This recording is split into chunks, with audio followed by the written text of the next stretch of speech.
Welcome to the deep dive. Today we're really getting into something fascinating. It's a document exploring Dostoevsky's short story, The Dream of a Ridiculous Man. Yeah, it's quite a piece. Our mission, like always, is to pull out the key insights.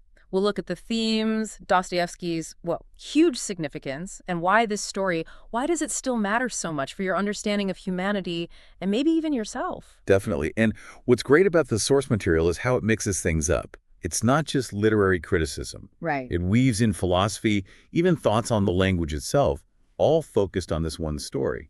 It really does promise some of those, aha moments about being human and how reading something this powerful can be a shortcut to deeper understanding. So let's start where the document does with Dostoevsky himself, or Dost, as they call him. It kicks off with a quote from Ahmadjad Sahib, "Great people also have a great stature." Sets the scene, right? But what makes Dostoevsky so great, according to this? Well, the source really emphasizes his unique power. It says reading him can actually elevate your own perspective, kind of expand your thinking. It even makes this comparison, if you know Shakespeare, reading Dostoevsky apparently feels like stepping up to an even higher vantage point. The source insists anyone who writes him genuinely will find him a, quote, personification of greatness. It's about this immediate impact on you. And there's that incredible image it uses. I mean, it really paints a picture. The greatness of Dost is so immense that if you start looking at him, all the great figures who came after him will have to bow their heads. And others will have to look down at him as if looking at a mountain. Exactly. That feels like more than just praise. What's the justification for that kind of image? It's definitely not just flowery language. It's pointing to his foundational role. Think about it. The source notes how a great writer's short story can fuel whole theses, While some writers pump out huge novels that don't have nearly the same weight, experts in lots of fields apparently credit writers like him, these pioneers. And Dostoevsky, the source basically says he's the best among them, worthy of credit. He's like a bedrock for so much that came later in literature and thought. Okay, so speaking of his influence, the source takes this interesting turn into the Russian language itself. Why? What's so special about Russian in understanding Dostoevsky's genius? Right. It gives two main reasons why Russian is more worthy of consideration, as it puts it. First, its spread is limited. Unlike English or Spanish, it mostly stayed within its borders, even with conquests. Okay, less global reach. Exactly. But second, and this is key, for native speakers, it's supposedly just different, deeper, maybe. The source says translating Russian words sometimes causes a reduction in the depth of meaning. A reduction? Yeah. Interesting. Yeah, like you lose something vital in the translation process. Which leads to this really quite startling claim in the document. It says, consider how much Dost influenced the world. Then you'll realize that 25% of Dost, translated, is only 25%. It even repeats it. 25% Dost. What are they getting at there? It's a pretty stark idea, isn't it, the 25% concept? It basically suggests that we, reading and translation, are only getting a fraction, maybe just a quarter, of the original richness, the nuance, the full impact. Only a quarter? Wow. Yeah.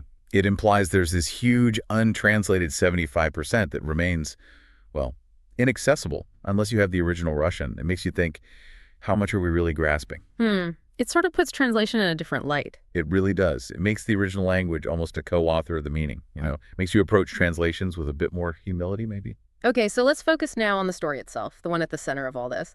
The Dream of a Ridiculous Man from 1877. What's the core idea here? The source sees it as this deeply symbolic story. It's described as a successful attempt to nudge humanity back towards its original better nature. Things like human friendship and love. Trying to remind us of something we've lost. Sort of, yeah. A callback to fundamental values. And it uses these specific symbols mentioned in the text. The ridiculous man himself, his double, this star that is our twin world, and an innocent child.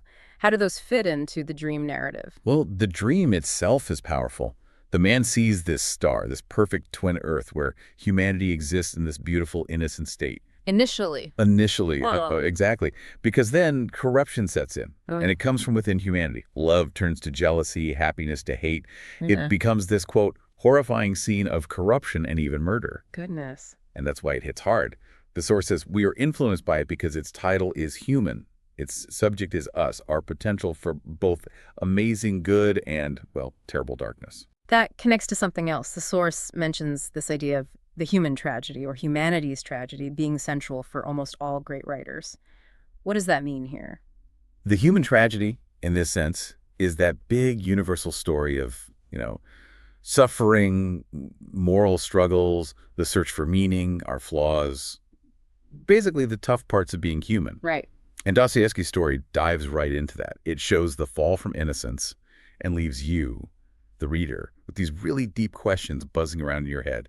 No easy answers provided. It's designed to make you look inward, isn't it? The source says when you read about this ridiculous man, you shouldn't just dismiss him as some crazy character. Absolutely not. The idea is that you should see yourself in him, see your own flaws reflected there, and then hopefully find the courage to actually face those flaws and, as the source puts it, eradicate that flaw from within. It's a call to some serious self-examination. Are you willing to see your own ridiculousness? That's a challenge. And it leads to what the source calls humanity's biggest modern tragedy. Not big disasters, but this alienation and psychological distance in a crowd of things. What's that about? It's talking about modern life. Yeah. How we, who were apparently born knowing how to love and connect, are now getting, crushed by the rule of machines and modern human thought. Crushed. That's strong language. It is.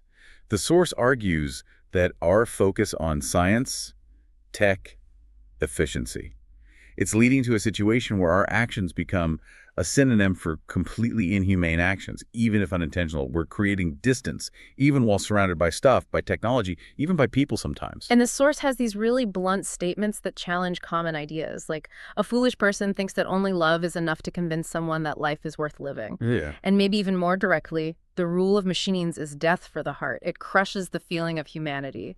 What are we supposed to take from those? They're really meant to make you stop and think, aren't they? The first one questions if just feeling good or being loved is enough. Does life require something more robust? Meaning, maybe. And the second one, about machines. It's not just about robots taking jobs. Yeah. It's about a way of thinking. When efficiency and mechanism rule everything, does it numb our empathy, our core feelings? It's asking you to think critically about the trade-offs we're making. It's a lot to chew on. And then there's this final really interesting thought. If someone challenges your beliefs and you succeed in defending your convictions strongly against Dost, then your beliefs are strong. Yeah, that frames Dostoevsky almost as the ultimate stress test for your own philosophy. How so? It's saying, look, Dostoevsky explores the darkest corners, the hardest questions about faith, suffering, evil, meaning. If your beliefs can grapple with all of that, if you can really face his challenges and still hold firm with conviction, Then they're solid. then they're solid. They're well-founded. They've been tested by fire, essentially. It's an invitation to really engage, not just passively read. Wow. What a journey through this story and its implications.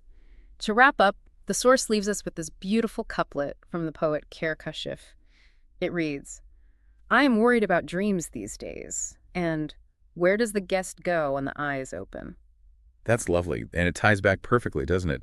The hope is that the guest, all these ideas, the self-reflection, the questions raised by Dostoevsky, by this discussion, the guest shouldn't just vanish when your eyes open, when you go back to your day. Right, you should carry them with you. Try to create that space for human friendship love, especially when, as the source implies, it can feel like humanity itself is sometimes missing. Exactly.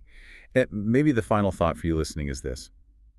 Building on what we've discussed, how can you, in your own sphere, actively push back against that rule of machines, that thinking, that crushes feeling?